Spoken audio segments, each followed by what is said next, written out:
Ce sont eux qui structurent et qui commandent évidemment les casernes de pompiers aujourd'hui en France.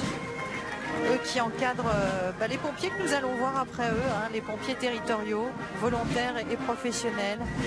Ce sont donc les chefs qui défilent. Elle a assuré la formation initiale et continue de 25 officiers.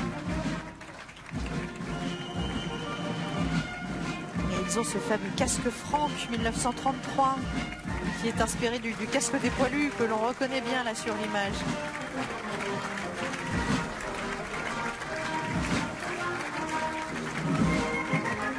Et vous les voyez derrière, les sapeurs-pompiers territoriaux. Alors ce sont vraiment eux que vous voyez au quotidien avec une intervention toutes les 7 secondes. 11 769 interventions par jour.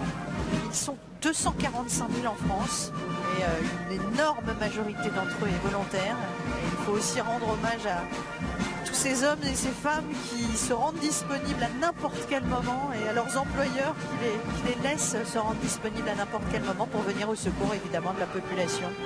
Et ce bataillon de France a été créé spécialement pour ce défilé du 14 juillet avec un drapeau qui lui est consacré. Des pompiers qui ont multiplié évidemment ces dernières années les ateliers dans les écoles qui accueillent les enfants de 11 à 18 ans tous les mercredis parce qu'évidemment comme la plupart d'entre eux sont volontaires, il faut en susciter des vocations. Oui. Et la disponibilité est quelque chose de difficile à obtenir parfois. La disponibilité et puis les risques encourus. Hein. 4 sapeurs-pompiers territoriaux sont décédés en intervention l'an dernier.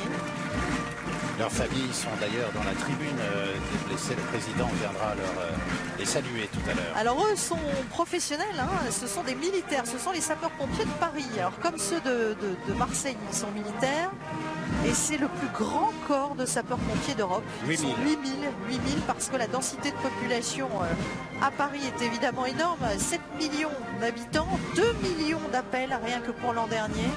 Autant vous dire que le type d'intervention est très divers avec là aussi beaucoup de risques, intervention en bâtiment. La défense contre les incendies.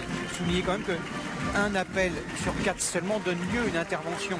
Parce qu'un appel sur 4 seulement est jugé urgent. Alors ça en fait quand même beaucoup. Les catastrophes, les risques technologiques et urbains également. Et là aussi, sauver ou périr, leur devise de pompiers